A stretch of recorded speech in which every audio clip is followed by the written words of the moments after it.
And joining me now, the Five Co-Host Kimberly Guilfoyle. Kimberly, an amazing day. That press conference of the president-elect had something for everyone, but particularly for CNN and their reporter Jim Acosta, who I frankly have not seen anyone address either a president or a president-elect in the manner he did. I know. I was sitting there watching this going, are they kidding? Like, it's such a disservice to journalists to behave in that way. They would never dare do that to President Obama, would they? Not for a second. But I thought he handled it very well. He shut it down. And today was very important because they need to know that this is going to be different than they are used to, that he's not somebody who's going to let them make false allegations, attack, and do this type of thing and act like a, Ringling Brothers circus, which is what they tried to do and derail him. But he was unflappable, and he proceeded forward, and he let, another reporter that was behaving in the right way answer the question. And there was a time in this country when presidents and president-elects demanded respect. This president has not even held news conferences, this president being the one who just said goodnight to us last night. It's going to be an interesting dynamic.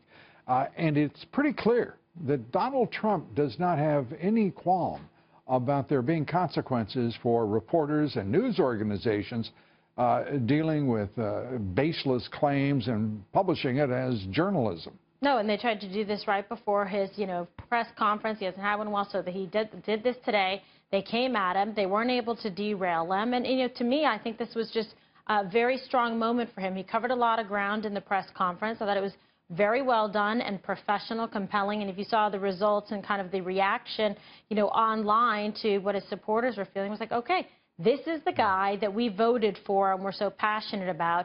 And I love it because he's letting everybody know, hey, you people who are posing as journalists, I don't suffer fools. And there is no pretense here, at least there hadn't been until this point. Now suddenly the same news organizations that have attacked Donald Trump as a candidate are now trying to attack him as president-elect and subsequently as president and pretend that they are just a news organization when in point of fact, they have become activists, ideological, partisan activists, complicit with the left. Yep. And he is not going to tolerate the fiction that somehow they're an august, objective news organization when they have been attacking him relentlessly. I mean, they got really called out today, and it's just shameful because it was so obvious. And to put forward these salacious allegations that were unsubstantiated and to go ahead and proffer them like they were the truth, it completely backfired. And it was another winnable moment for the president-elect moving forward to show, and he just swatted them off like little bugs on the windshield, like get out of my way. I'm leading America forward. Well, there's another issue, and that, of course, on Capitol Hill, the hearings that are, Rex Tillerson, as we've just shown in part, handling himself as President-elect Trump's nominee to be Secretary of State. He's facing hostile questions from Republicans as well as Democrats. Marco Rubio put on a display today that I could not fathom.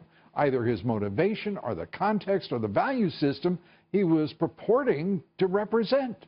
Yeah, I'm struggling to see what is the motivation there. What is he after? Is it, his future political promise, wanting to be president himself someday, like kind of we saw with that wasn't very presidential. That was Cory Booker with Sessions. That wasn't very president. Well, it was. This is what I'm like, whoa, two sides of the same coin here. What's going on? But I was surprised by that and, disappointed because, no offense, it's like, why are you complaining and barking up the wrong tree here? Because Rex Tillerson handled himself beautifully. He was really well prepared, and he was so stoic and unflappable.